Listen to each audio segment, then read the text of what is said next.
मैं कह रहा हूं मसला ये है, इशा की नमाज कज़ा हो गई। कज़ा पढ़ने के लिए आपको करना क्या है? 17 रकात पूरी कज़ा नहीं पढ़ेंगे आप। अब वो मसला मैं बहुत बारीकी से बता रहा हूँ, मेरे टॉपिक से रिलेटेड है, इसलिए इशा की नमाज तुम्हारी छूट गई, इशा की नमाज छूट गई, कज़ा हो गई। ये गुनाह है और लोगों के सामने आकर के बता करके उसकी कज़ा पढ़ोगे तो इजहार गुनाह। तुमने सबको बताया कि मेरी नमाज छूटी थी, तो गुनाह करना एक अलग मसला है और गुनाह का इजहार करना और बड़ा गुनाह है। तुम अगर कज़ा कर रहे हो तो छुप करके, हाँ, अपनी नफिल नमाजों के दरमियान, सुन्नत नमाजों के दरमियान अगर कज़ा पढ़ रहे हो तो कोई हरज नहीं, पढ़ सकते हो। अब यहाँ मसला ऐसा है कि हम सब एक ही हमाम में हैं, यानी सबकी कज़ा है, उसकी भी, इसकी भी, इसकी भी, उसकी भी, सब एक दूसरे को देख रहे हैं, इसलिए मसला ख़राब नहीं। बुजुर्गान दीन पहले इस पर बहुत तंबीह करते थे, अगर कोई एक बंदा कज़ा नमाजें सबको दिखा के पढ़ रहा है तो सारे लोग उसे गिरफ्तार कर लेते, पकड़ते हैं कि तू एक गुनाह किया और सबको आकर मस्जिद में बता रहा है। तो ये पहले का यानी उन बुजुर्गों का एक तकवा था। लेकिन आज भी मैं कह रहा हूँ मसला ये है, इशा की नमाज कज़ा हो गई। कज़ा पढ़ने के लिए आपको करना क्या है? 17 रकात पूरी कज़ा नहीं पढ़ेंगे आप, 4 फ़र्ज और 3 वितर। मसला तो यही है ना।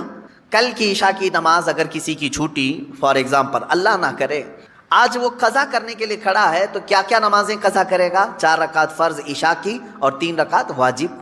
ये 2 नमाजें कज़ा होती हैं इशा में, यानी कुल 7 रकात। वित्र की नमाज जब पढ़ते हैं तो आपको ये भी मालूम है तीसरी रकात में क्या करना रहता है? दुआए कुनूत। हनफी जितने भी हैं पैरोकार उनको मालूम है, तीसरी रकात में जब हम खड़े होते हैं सूरह फातिहा और सूरह पढ़ने के बाद हाथ छोड़कर फिर दोबारा तकबीर बांधते हैं और दुआए कुनूत पढ़ते हैं, है ना। आज भी इशा की नमाज पढ़े हैं आप, तो पढ़े होंगे ना दुआए कुनूत। 3 वाजिबुल वित्र की जो नमाज है उसकी आखिरी रकात में दुआए कुनूत पढ़ा जाता है। लेकिन जब कज़ा नमाज पढ़ रहे हैं आप, कल की इशा की कज़ा पढ़ने आए, 4 रकात फ़र्ज पढ़ लिया, किसी को नहीं मालूम, कज़ा पढ़ लिया आपने सुन्नत की जगह, 3 रकात वितर पढ़ रहे थे। हुक्म ये है कि दुआए कुनूत के लिए हाथ ना उठाओ, वरना देखने वाला समझ जाएगा कि ये अभी की नहीं कोई दूसरी पढ़ रहा है। हाँ, इशा में तो हो सकता है ना समझे, क्योंकि इशा में करंट नमाज भी एक, उसी वक्त की भी एक वितर है। ज़ोहर के वक्त अगर कोई इशा की कज़ा कर रहा था तो जाहिर सी बात है तीसरी रकात में जब वो खड़ा होकर के हाथ उठाएगा तो जो देखेगा वो समझ जाएगा कि ये वितर ज़ोहर में क्यों पढ़ रहा है, वितर ज़ोहर में क्यों पढ़ रहा है। तो गोया कि तुमने सबको अपने गुनाह का गवाह बनाया, कल की तुम्हारी कुछ छूटी थी वो आज आकर पढ़ रहे हो। गुनाह का गवाह ना बनाओ किसी को, इजहार गुनाह ये और बड़ा गुनाह है। ये मसला आपने समझ लिया होगा। अब अंदाज़ा करो, एक छूटी हुई नमाज को बंदा जब अदा करने आ रहा है तब शरीयत ने इतना हुक्म दिया है कि छुप करके करो। उन लोगों का क्या अंजाम होगा जो फहश कलामी अलल ऐलान करते हैं, रात को जिना हो गया है फलां के साथ, फला हो गया है, उसको मज़े लेकर के बयान करते हैं, उनका क्या अंजाम होगा। मियाँ, यहाँ नमाज की कज़ा के लिए भी शरीयत ने कहा है कि इस तरह पढ़ो कि लोगों को खबर ना हो, और लोगों की जो बुराइयाँ बयान करता है कट्टों पे बैठ करके, उसका क्या अंजाम है। हमारा ये ईमान है या नहीं कि मेरा खुदा सच्चा है, हमारा नबी सच्चा है, हमारा दीन सच्चा है, कुरान सच्चा है। जब तुम्हारा यकीन है कि मेरा खुदा सच्चा, मेरा दीन सच्चा, मेरा कुरान सच्चा, मेरा नबी सच्चा, तो फिर मेरे अजीजों सर झुका कर नहीं, सर उठाकर जियो। और तुम्हें हुजूर अकरम सल्लल्लाहु ताला अलैहि वसल्लम के अखलाक पर कभी शर्म नहीं आनी चाहिए। कोई टोपी पर, कोई दाढ़ी पर ताने मारता है तो उसको नजरअंदाज करो, इसलिए कि मरने के बाद इस कीड़े को मुंह नहीं दिखाना है, आमिना के लाल को मुंह दिखाना है। ताना देता है तो देकर मर जाएगा, हमें फर्क नहीं पड़ता, हमारे लिबास से जलते हो तो और जलो, मरो, इसलिए कि जिसकी किस्मत में यहाँ भी जलना वहां भी जलना। और अल्हम्दुलिल्लाह सुन्नियों की किस्मत में यहाँ भी खुशियां है, वहां भी खुशियां। हम यहाँ पर हुजूर पाक का जिक्र कर रहे हैं और खुशहाल है, अल्हम्दुलिल्लाह खुशहाल हैं, इसलिए कि मुझे पता है हमारी हैसियत क्या है। खुशहाल हैं, आप भी हैं, हम हैं। ये छोटी मोटी शिकायतें तो सब करते हैं आप कि बीमारी है, घर में खाना पानी नहीं है, धंधा नहीं चल रहा है, बिजनेस नहीं चल रहा है, सब लॉस में है, जॉब नहीं है, सब शिकायतें तुम्हारी है, हमें पता है। मेरे अजीजों, हम तो बार बार ये रोना रोते हैं, हम बड़ी कमजोर कौम हैं, हम बड़ी कमजोर कौम हैं, हम बड़ी कमजोर कौम हैं। लेकिन मीडिया के दज्जाली कुत्ते बार बार भौंक भौंक कर बताते हैं तुम कुछ हो, तुम कमजोर नहीं हो। 24 घंटे हम पर डिबेट होता है कि नहीं होता है? कुल मिलाकर हम पर ही डिबेट। अरे मियाँ, यहाँ तो इलेक्शन भी कैंपेनिंग के लिए हम हैं। हमारे मुद्दे को लेकर के ही सबको लड़ाना है, सबके दरमियान। मैं आपसे ये कहता हूँ, ये बातें यूं ही नहीं, वो बार बार तुम्हें भौंक कर बता रहे हैं तुम कुछ हो, लेकिन तुम कहते हो नहीं मैं कुछ नहीं हूं, हम कमजोर हैं। वो कहते हैं नहीं कमजोर नहीं, तुम कुछ हो। एक तरफ तो कहते हैं कुछ नहीं है, सब बिखरे हुए लोग हैं, पंचर पुत्र भी कहते हैं, लेकिन फिर हम उनसे कहते हैं मियाँ पंचर पुत्र है तो 24 घंटे डिबेट हम पर क्यों करते हो? डर किस बात का है? किस बात का डर है? क्या दूसरी और कौमें नहीं है जिसको निशाना बनाओगे? अरे 70 कौमें मौजूद हैं, लेकिन हमें पता है तुम्हारी आंखों में अगर कोई चुभता है तो गुलाम मुस्तफ़ा ही है, इसलिए कि उन्हें भी तारीख पता है। ये अगर निकल पड़े हैं सहरा से बगैर चप्पल के पैबंद लगे कपड़ों से तो कैसर और किसरा को भी धूल चटा सकते हैं। वह दुनिया की सुपर पावर ताकतों को घुटने टेकने पर मजबूर करने वाली कौम वो उमर बिन खत्ताब के शागिर्द थे, सहाबाए कराम थे। दुनिया को तारीख पता है कि ये जिस दिन पढ़ने लग गए खालिद बिन वलीद को, जिस दिन ये पढ़ने लग गए सलाहुद्दीन अय्यूबी को, जिस दिन इनको कोई कहने लग गया कि तुम्हारा कोई शिहाबुद्दीन गौरी भी था, तुम्हारा कोई औरंगजेब भी था, तो फिर ये मुर्दा और मुरझाई हुई कौम दोबारा उठने लग गई तो अच्छे अच्छों की नींद हराम हो सकती है। इसीलिए कहा जाता है मुसलमानों के मोहल्ले में नशा बांटो, मुसलमानों को नशा करवाओ। नशा बेचने वाले यही, नशा करने वाले यही, इसलिए कि ये जब तक नशा में रहेंगे हम सुकून से रहेंगे, और जिस दिन ये उठ गए तो दूसरों के सुकून के लाले पड़ जाएंगे। इसलिए मेरे अजीजों, मैं तुम्हें बेदार करने के लिए आया हूं और दुनिया की नजरों में खटकता रहूंगा, लेकिन मेरे पास जितना भी वक्त मौजूद है मैं खामोश नहीं रहूंगा इंशाअल्लाह अज़ीज़।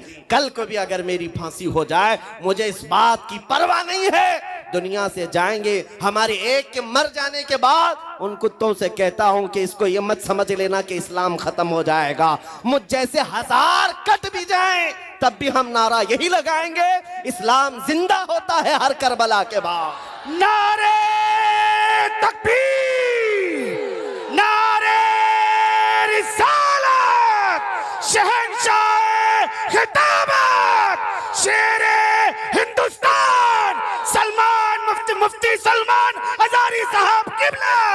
सुभान अल्लाह, सुभान अल्लाह। मेरे अजीजों, बात आज ईमान की है। मैंने आज तक किसी तकरीर में किसी को असलहा उठाने की बात नहीं की, मैंने कभी किसी को बंदूक बारूद चाकू तलवार की बात नहीं की, और ना ही हमें जरूरत है। मेरे अजीजों, हम तो चाहते हैं कि तुम इश्क रसूल का जामा पहन लो, हुजूर की मोहब्बत का लिबास पहन लो। मेरे अजीजों, चाकू ब्लेड भी उठाने की जरूरत नहीं, तुम्हारे चलते फिरते देखकर कितने कीड़े फना हो जाए।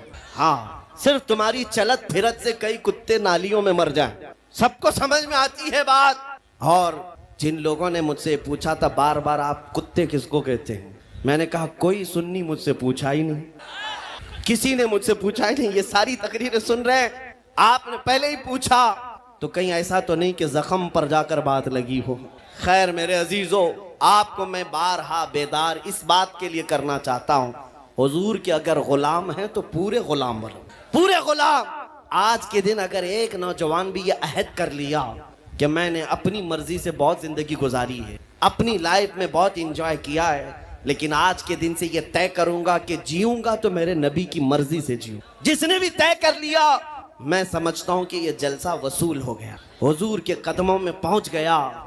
मैं बताओ ए नौजवानों, बचा क्या है हमारी जिंदगी में और क्या बाकी है? क्या चाहिए तुम्हें? पूरी दुनिया तुम नाक रगड़ रगड़ कर हासिल कर भी लिए तो एक दिन तो मौत आनी है, एक दिन तो दुनिया से जाना है। सारी दौलत छोड़ कर जाओगे, इस बात पर सबका यकीन है। तुमने खुद अपने हाथों से कितने मुर्दे दफनाए, तुमने कितने लोगों की कब्रों को खुद अपने हाथों से बंद किया।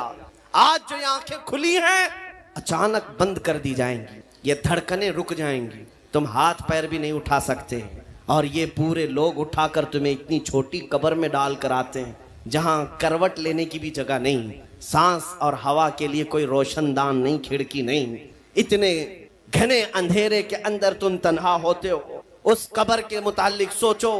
वहां मुनकर नकीर जिसके बारे में पूछ रहे होंगे वो ताजदार मदीना की जात हो। हुजूर के बारे में तुमसे पूछा जा रहा है कि तुम उनके बारे में क्या कहते थे।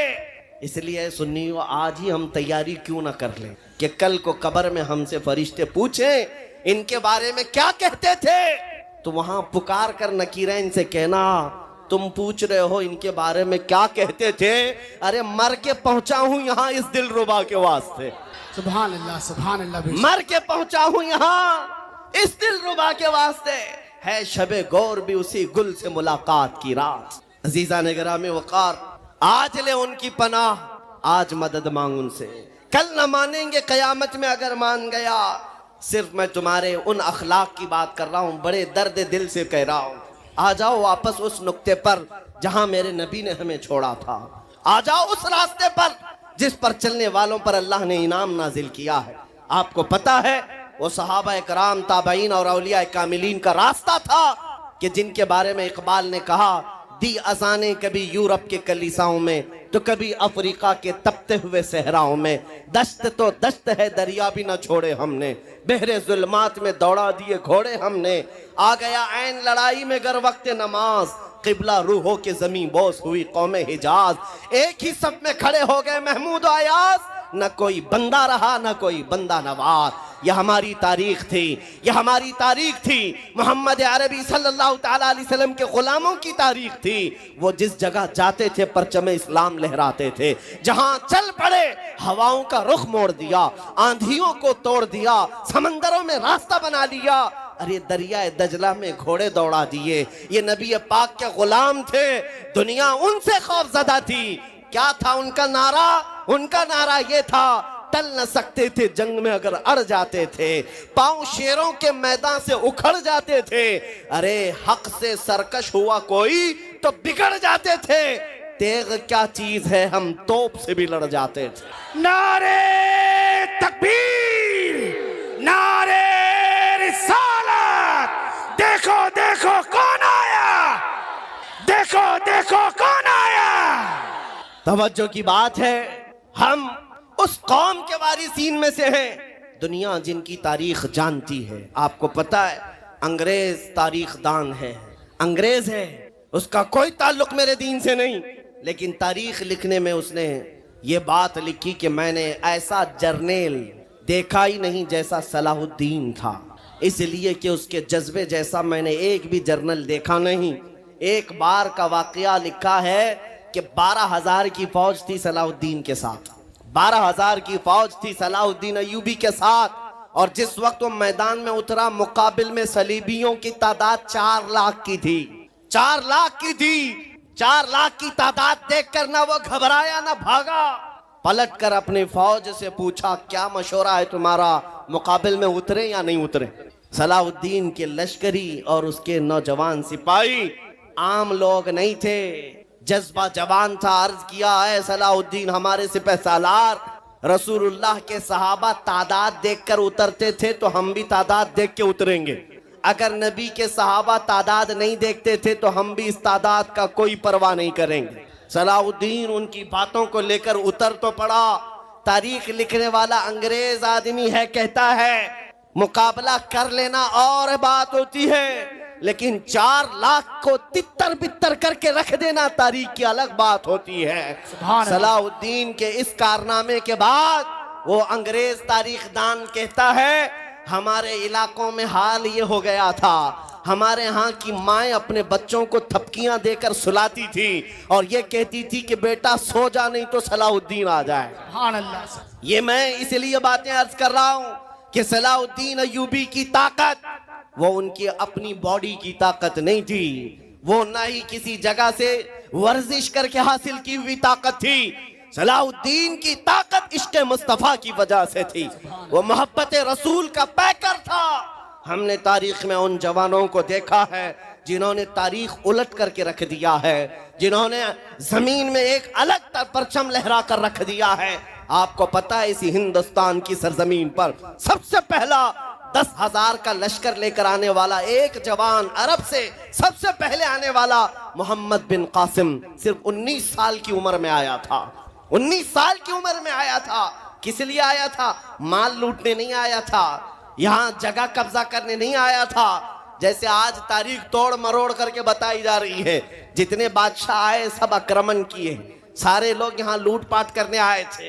ये तारीख तोड़ मरोड़ कर बयान की जाती है। मेरे अजीजों, इस पर फिर कभी गुफ्तगू करेंगे। लेकिन मोहम्मद बिन कासिम क्यों आया था? इलाहाबाद के एक पंडित है, उन्होंने खुद लिखा है, मैं अपनी बात नहीं पंडित जी की बात कह रहा हूँ। उस वक्त हालात ऐसे हो गए थे कि चंद औरतें, मुसलमान औरतें जो श्रीलंका की सरजमीन से हज के लिए जा रही थी, उस वक्त राजा दाबिर सिंह, उसके कुछ गुंडों ने इन औरतों को पकड़ लिया, उनकी इज्जत लूटी, उनका माल लूटा, उनको कैदी बनाया। उन औरतों ने उस वक्त पुकार कर कहा था कि कोई है जो हमारी इज्जत बचाएगा। कोई तिजारत करने वाला बाहर से आया हुआ ताजिर बात सुन करके अरब गया। अरब में जाकर गवर्नर जो था उसके सामने वाकया बयान कर रहा था। 19 साल का जवान मोहम्मद बिन कासिम वहां से गुजर रहा था। उसने इतना वाकया सुना कि हिंद की सरजमीन पर कुछ हमारी बहनों की इज्जत लूटी जा रही है। वहीं खड़े होकर उसने कहा, लब्बैक या उख्ती, ऐ मेरी बहन, मैं तेरी इज्जत की हिफाजत के लिए आ रहा हूं। वहां से पुकारा अपने चचा जो गवर्नर था उस वक्त, उससे 10,000 का लश्कर लेकर के सबसे पहले यहाँ आने वाला मोहम्मद बिन कासिम किस लिए आया था? माल लूटने के लिए नहीं, औरतों की इज्जत बचाने के लिए आया था। हिंदुस्तान की सरजमीन पर कदम रखा और उसके बाद सामने मुकाबिल में फौरन जंग के लिए नहीं आया। कहा कि जिन औरतों को कैदी बनाया वो छोड़ दो, जो हज के लिए जा रही थी उन्हें आजाद कर दो, और दूसरी बात, जिन्होंने गुंडागर्दी की है उन्हें पकड़ो और जेल में डालो। राजा को घमंड था, उसने इनकार किया तो मोहम्मद बिन कासिम ने कहा, चलो आओ मोहम्मद अरबी के शेरों से मुकाबला हो जाए। 3 दिन का मुकाबला हुआ था, न राजा बचा न बाजा बचा, सारे हजारे इधर से उधर हो गए और मोहम्मद बिन कासिम का परचम लहराया। मेरे अजीजों, औरतों की इज्जत का मुहाफिज 19 साल का जवान था, जिसने आते ही औरतों की इज्जत भी बचाई और मेरे दीन का परचम भी लहराया। मैं आज पूछता हूं, हमारी उम्रें कितनी हो गई? कई जवान 25 साल 30 साल क्रॉस कर चुके। आज बहुत सारी औरतों की इज्जतें जब लूटी जाती हैं, तुम तो मोबाइल में देख देख करके शेयर कर देते हो, वीडियो इधर से उधर फैला देते हो और उसके बाद समझते हो हम बहुत बड़ा काम कर रहे हैं। हर कोई यही कहता है सबको शेयर करो, सबको शेयर करो, काय के लिए शेयर करो? मेरे अजीजों, ये कौन सी जंग लड़ रहे हो? व्हाट्सएप मोबाइल की जंग लड़ रहे हो? तुम्हारे अंदर अगर गैरत बाकी है तो मेरे अजीजों, किसी की इज्जत लुटते हुए देखकर तुम तमाशा नहीं कर सकते। ईमान बेदार करो, ईमान बेदार करो। ये आज हालात क्यों आए? इमाम गजाली की एक बात मैं सुनाता हूँ। बहुत सालों पहले उस इमाम ने कहा था, 1000 साल पहले तकरीबन, उस इमाम ने कहा था, जब इस उम्मत के सामने उनके रसूल की तौहीन हो रही हो और उम्मत खामोश बैठी रहे तो चंद दिन इंतजार करें, इनकी माँ और बहनों को बाजार में लाकर नीलाम किया जाएगा, इनकी माँ और बहनों की इज्जत लूटी जाएगी और ये कुछ ना कर सकेंगे, इनके बच्चों को मारा जाएगा और ये कुछ ना कर सकेंगे। मैं आज महसूस कर रहा हूँ हुजूर की गुस्ताखी पर और तौहीन पर खामोश रहने का नतीजा ये है कि अब हमारे घर भी सलामत नहीं रहेंगे। लोग आज चीख रहे हैं, मस्जिदें वीरान हो गई, मस्जिदें टूट रही हैं, खानकाहें टूट रही हैं, न जाने कितने मज़ारात बिल्डोजर से ख़त्म किए जा रहे हैं। ये तमाम बातें अपनी जगह पर। मैं आपसे पूछता हूँ, जाने ईमान रसूलुल्लाह की इज्जत बाकी नहीं रही तो फिर कुछ भी बाकी नहीं रहा। वो जो न हो तो कुछ न हो, वो जो न थे तो कुछ न था। जान है वो जहान की और जान है तो जहान है। आपसे मैं यही कहना चाहता हूँ, सीरियस हो जाओ, हसास हो जाओ। हंसी मजाक गलछड़े ये लतीफे लोगों के दरमियान अय्याशियां खत्म कर डालो। आज हर एक के घर से धुआं उठ रहा है और लोग अभी खुशियां और तमाशा देखने में मसरूफ है। आज पूरी दुनिया में जो तमाशा है आप नहीं अंदाजा कर सकते। फिलिस्तीन के बच्चों के साथ खून की होली खेली जाती है। हमने इराक में देखा है चंद साल पहले जहां मैदान में खेला करते थे लोग, आज वो मैदान कब्रों से भर चुका है, कब्रों से भर चुका है। इतनी मौतें होती हैं कि जनाजा उठाने के लिए लोग नहीं होते, जनाजा उठाने के लिए लोग नहीं होते। ये तमाम हालात क्यों पैदा हुए? मुल्क शाम के हालात इतने सख्त तरीन हो गए हैं कि तकरीबन 50 लाख के करीब बेघर हो चुके लोग, जिनका घर नहीं, सब टूट चुका। ये हालात देखकर मैं आपसे कहता हूँ बेदार हो जाओ और अमल की तरफ आ जाओ। क्या अब भी तुम्हें अजानें नहीं उठाती, नमाजों के लिए दौड़ते नहीं? अल्लाह का कहर जब आता है, पकड़ आती है, तो फिर कोई तुम्हें नहीं बचा सकता, कोई नहीं बचा सकता। मैं वार्निंग भी दे रहा हूँ और आपको बता भी रहा हूँ कि नबी करीम सल्लल्लाहु ताला अलैहि वसल्लम का दरवाजा अभी खुला हुआ है, खुला हुआ है।